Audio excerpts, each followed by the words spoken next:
சக்தி, அம்மா சக்தி, சக்தி. வெளியே பர்ச்சேஸ் போயிட்டு வந்து ரொம்ப டயர்டா இருப்பா போல. தூங்கிட்டு இருக்காளா என்னன்னு தெரியல. சரி, அவ வந்ததுக்கு அப்புறம் சொல்லிக்கிடலாம். என்ன ஆண்டி, எதுக்கு கூப்பிட்டீங்க? சக்தி, என்னம்மா ரொம்ப டயர்டா இருந்தியோ? தூங்கிட்டா இருந்த? ஆஹா இல்ல ஆண்டி, சும்மா தான் உட்காந்துருந்தேன். நீங்க எதுக்கு கூப்பிட்டீங்கன்னு சொல்லுங்க. தூங்கிட்டு இருக்கேன்னு நினைச்சு ரொம்ப பயந்துட்டேன். நீ வேற நேத்து ரேட்டா தானே வந்த, பர்ச்சேஸ் எல்லாம் முடிஞ்சு. அதெல்லாம் ஒன்றும் பிரச்சனை இல்லை ஆண்டி, என்னன்னு சொல்லுங்க. அது இல்லம்மா, உனக்கு ஏதோ நேற்று ஒரு பார்சல் வந்துச்சு. நீ கரெக்டாக வெளியே போன நேரத்தில் பார்த்து வந்துச்சு. அதான் அதை ஒன்று கபோர்டில் வச்சுருக்கேன். எதுவும் பிரித்து எதுவும் பார்க்கல. சரி, உன்னோட தானே, நீயே பிரித்து என்னன்னு பார்த்துறேன். ஓ, பார்சல் வந்துச்சா? ஐயோ ஆண்டி, ரொம்ப தேங்க்ஸ். நல்ல வேலை நான் இல்லாமல் அதை வாங்கி வச்சிங்க. இல்லைன்னா ரொம்ப கஷ்டமாயிடும். அது என்ன பார்சல்மா? தெரியலையே ஆண்டி. சாரியும் ஆர்டர் பண்ணியிருந்தேன், அப்புறம் சில பல ஆக்சசரிஸ்லாம் ஆர்டர் பண்ணியிருந்தேன். எது வந்திருக்குன்னு தெரியலையே, பார்த்தா தான் ஆண்டி தெரியும். சரி, நீ போய் செக் பண்ணு, எல்லாம் சரியா இருக்கான்னு ஒரு வாட்டி பார்த்துக்கோ. என்ன? அதெல்லாம் கரெக்டாக தான் ஆண்டி வரும். நம்ம நேரில் போய் எடுக்கிறத விட ஆன்லைனில் நல்லா பெர்ஃபெக்டாகவே வரும். என்னம்மா இது இப்படி மாற்றி சொல்கிற?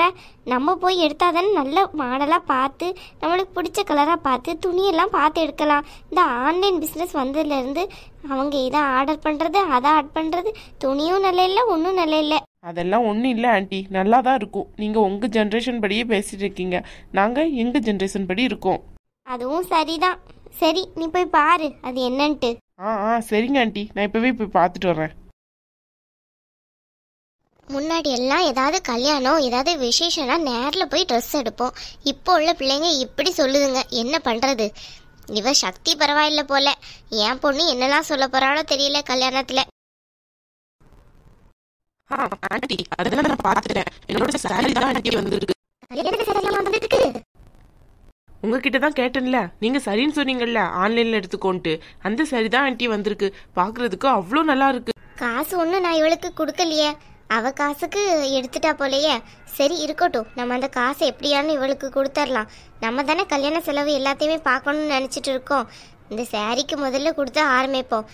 சக்தி, எவ்வளோமா ஆச்சு சாரிக்கு? அத்தை தர்றேன். சரிங்க ஆண்டி, நீங்களே கொடுத்துருங்க.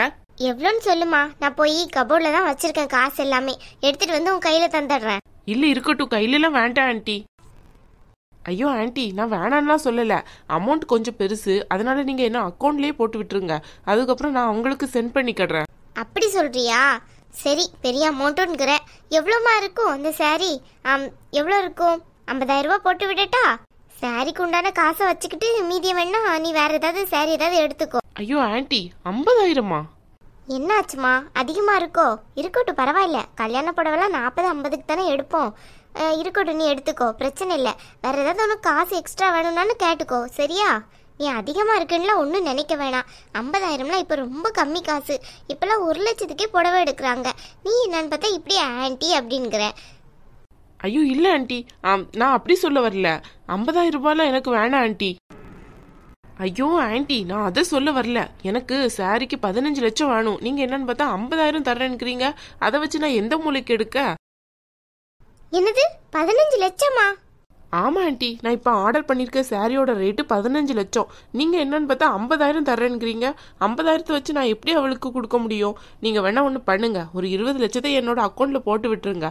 15 லட்சத்தில் சாரி எடுத்துட்டு மிச்ச ஆக்சசரிஸ்லாம் நான் ஆர்டர் பண்ணியிருக்கேன். அதெல்லாம் கொஞ்சம் ரேட்டு கம்மி தான், இந்த அளவில் வராது. இருந்தாலும் நீங்கள் ஒரு 5 லட்சம் அதுக்கு போட்டு விட்டுருங்க. அதுக்கு ஒரு 2-3 லட்சம்லாம் வரும். அந்த அமௌண்ட்டை மட்டும் கொடுத்துட்டு மிச்சம் 1 லட்சம் 2 லட்சம் என் அக்கௌண்ட்லேயே கிடக்கட்டும். அதுக்கப்புறம் ஏதாவது ஹோட்டல் அப்படி இப்படி போவோம்ல, அங்கெல்லாம் நாங்கள் யூஸ் பண்ணிக்கிடுறோம். ஏம்மா சக்தி, நீ தெரிஞ்சுதான் பேசுறியா? 15 லட்சம் எங்கம்மா கிடக்குது? அவ்வளோ காசுக்கு நீ எதுக்கு சாரி எடுத்த என்கிட்ட கேட்காம? என்னது, உங்ககிட்ட கேட்காம நான் சாரி எடுக்க கூடாதா? ஆண்டி, என்ன பேசுறீங்க நீங்க? இது என்னோட கல்யாணம், எனக்கு இஷ்டப்படி தான் நான் சாரி எடுக்க முடியும். உங்க இஷ்டத்துக்கு 10,000 15,000த்துக்கு எடுத்து என்னாலலாம் நிக்க முடியாது. அம்மா, ஏ பவித்ரா, வா. உன்னதான் இவ்வளோ நேரம் எதிர்பார்த்துட்டு இருந்தேன். அத்தை பாரு என்கிட்ட எப்படி பேசுறாங்கன்ட்டு. ஒரு சாரி ஆர்டர் பண்ண பவித்ரா, பாக்குறதுக்கு அவ்வளோ அழகா இருக்கும். அதுக்கு தகுந்த ரேட் இருக்கும். உங்க அம்மா என்னன்னு பார்த்தா இவ்வளோ காசுக்கா எடுத்திருக்க, அவ்வளோ காசுக்கா எடுத்திருக்கேன்ட்டு என்கிட்ட கேள்வி மேல கேள்வியா கேட்டுட்டு இருக்காங்க. எனக்கு சுத்தமா பிடிக்கவே இல்லை. 1 லட்சம் 1.5 லட்சம் 2 லட்சத்துக்கு நான் புடவை எடுத்து பார்த்துருக்கேன். ஆனா இவ்வளோ காசுக்கு புடவை எடுத்து நான் பார்த்ததே இல்லையே. இவர் என்ன சொல்றாங்க என்கிட்ட? அப்படியே எவ்வளோ காசு எடுத்தாங்க? 5 லட்சமா? என்ன நீ 15 லட்சத்துக்கு புடவை எடுக்க போறீங்க? எதுக்கு நீ இவ்ளோ காசு ஸ்பெண்ட் பண்றீங்க புடவையில? நீங்க அதுக்கப்புறம் கட்டவா போறீங்க? இங்க பாரு பவித்ரா, அந்த சாரியை மறுபடியும் நான் கட்டுறனோ இல்லையோ, எனக்கு போட்டோ ஷூட்ல இருந்து எல்லாம் நல்லபடியா நடக்கணும். என்னோட சாரி டாப் டக்கரா இருக்கணும். அதனால எனக்கு அப்படிதான் சாரி வேணும். உங்க அம்மா இப்படி பேசுறாங்க பார்த்தா எனக்கு காசு தரமாட்டாங்க போலயே. சரி, நீ போய் அந்த சாரியை எடுத்துட்டு வா பாப்போம். என்ன ஆண்டி நீங்க இவ்ளோ சீப்பா இருக்கீங்க? பாக்குறதுக்கு ரொம்ப பிரம்மாண்டமா பணக்கார வீடு அப்படி இப்படின்ட்டு பேசிட்டு இருந்தீங்க. இப்ப என்னன்னு பார்த்தா ஒரு 15 லட்சம் கூட உங்க கையில இல்லையா? அந்த சாரி எடுத்துட்டு வா, இப்படி செய்ய அப்படி செய்யின்ட்டு இருக்கீங்க. நான் சாரி எடுத்ததே உங்களுக்கு பிடிக்கலன்னா முதல்ல சொல்லியிருக்க வேண்டியனே. எதுக்கு தேவையில்லாத பில்டப்லாம்? கல்யாண செலவை நாங்க தான் ஏத்துப்போம், நாங்க தான் பொண்ணுக்கு புடவை எடுத்து கொடுப்போம் அப்படின்னு சொல்றீங்க. ஏன் இந்த 4000 ரூபாய் 5000 ரூபாய் புடவை வாங்குவான்னு நினைக்கிறேன். நீங்க முதல்ல சொல்லிருந்தா எங்க அம்மா கிட்டே நான் 15 லட்சம் கேட்டு நான் அழகா புடவை எடுத்திருப்பேனே. இங்க பார்மா சக்தி, நான் ஒன்னு எடுக்க வேணான்னு சொல்லல. அந்த புடவை கொஞ்சம் எடுத்துட்டு வா பாப்போம், மாடல் நல்லா இருக்கான்ட்டு. ஏன் ஆண்டி, 15000 ரூபாய் புடவை நல்லா தானே இருக்கும், அது கூட உங்களுக்கு தெரியாதா? அது இல்லம்மாப்பா, கொஞ்சம் எடுத்துட்டு வாயே, பார்த்துட்டு அதுக்கப்புறம் முடிவு பண்ணிக்கிடலாம். ச்சா, ஏண்டி பவித்ரா, இந்த சக்தி என்னடி சொல்றா? 15 லட்சத்துக்குலாமா புடவை இருக்கு? ஆச்சரியமா இருக்கு. நானும் இதுவரை எத்தனையோ கடைக்கு போயிருக்கேன். 50,000 1 லட்சத்தை தாண்டி நான் புடவை பார்த்ததே இல்லையா? இவ என்ன சொல்றா? ஏண்டி இருந்தாலும் 15 லட்சம்லாம் கொஞ்சம் அதிகம் தானே புடவைக்கு? அவ்வளோ காசுக்கெல்லாமா புடவை எடுப்பாங்க? ஏன் ஒரு 1 லட்சத்துக்கு புடவை எடுத்தா என்ன, புடவை நிற்க மாட்டேனா சொல்லுது? குடுக்காட்டி வேற ஏதாவது தப்பா நினைச்சுப்பாள. இருந்தாலும் 15 லட்சத்தை ஒரு புடவையில போடுறதுல இவளுக்கு அப்படி என்னடி சந்தோஷம் இருக்க போகுது? அதான் சொல்றேன்ல, தங்கத்துல இருக்கும் புடவைன்ட்டு, அதனால அவ்வளோ காசு இருக்கும், அதனால லாபம் தானே. அடுத்து எப்படினாலும் சேல் பண்ணா தங்கத்தோட ரேட்டு கூட்டிகிட்டே தான் போகுது, அதனால ஈஸியா நல்ல அமௌண்ட்டுக்கே சேல் பண்ணலாம். அதனால பேசாம காசை கொடுத்து எடுங்க. அண்ணி ஒன்றும் வீண் விரயம்லாம் பண்ண மாட்டாங்க, அதுல ஏதாவது லாபம் இருக்காட்டு பார்த்து தான் பண்ணுவாங்க. ஆமா ஆமா, பார்த்து பண்ணுவா. போடி அங்கிட்டு. அம்மா, அண்ணி வர்றாங்க. பாருங்க அத்தை, இதான் புடவை. இந்த புடவை தான் 15 லட்சம். எம்மாடியோ, இந்த புடவையில அப்படி என்ன இருக்குன்ட்டு இவங்க 15 லட்சத்தை கொடுத்து எடுத்திருக்காங்க. ஆச்சரியமா இருக்க. வேற ஒண்ணுமே இல்லை, பிளெயினா இருக்கு. சரியா போச்சு. இன்னைக்கு அம்மா எப்படினாலும் திட்டுன்னு திட்ட தான் போறாங்க இவங்கள. இவங்களுக்கு இதெல்லாம் தேவையா? புடவை எடுக்க சொன்னோம்னா 30-40க்கு எடுத்துட்டு பேசாம இருக்க வேண்டியனே. அதை விட்டுட்டு 50, 1 லட்சம் அப்படி போகாம 15 லட்சத்துக்கு எடுத்திருக்காங்க. ஏம்மா சக்தி, என்னம்மா அந்த புடவை? நான் உடுத்திருக்கேன் பாரு. இந்த புடவை எவ்வளோ ரேட்டு சொல்லு பார்ப்போம். இதை விட நீ வச்சிருக்க புடவை கொஞ்சம் சுமாராக தான் இருக்கு. நான் கட்டியிருக்க புடவையே நான் 4000 ரூபாய்க்கு தான் எடுத்தேன். நீ என்னன்னு பார்த்தா இந்த புடவையை 15 லட்சம்ங்கிற. ஐயோ அத்தை, உங்களுக்கு புரிய வைக்கவே என்னால் முடியல அத்தை. நீங்கள் உடுத்திருக்க புடவை நார்மல் புடவை, ஆனால் இதோட ஜரி எல்லாமே டிஃப்ரெண்டானது, ரொம்ப காஸ்ட்லியானது. அதனால இந்த புடவைக்கு இவ்வளோ ரேட்டு தான் இருக்கும். என்னம்மா இது, என்னெல்லாமோ சொல்ற? இந்த புடவைக்காம அவ்வளோ ரேட்டு? இதை பார்த்தோம்னா அங்கே 1000 ரூபாய் 2000 ரூபாய் புடவை மாதிரி தான் இருக்கு. இதுக்கு போய் நீ இவ்வளோ காசு சொல்லிட்டு இருக்க?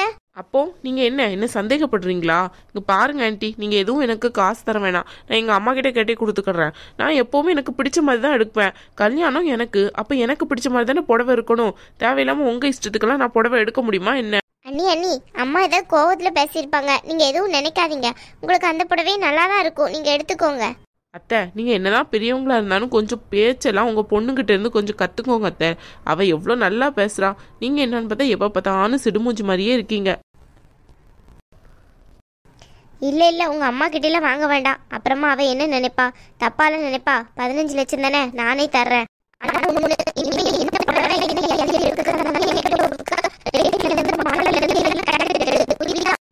பாப்போம்.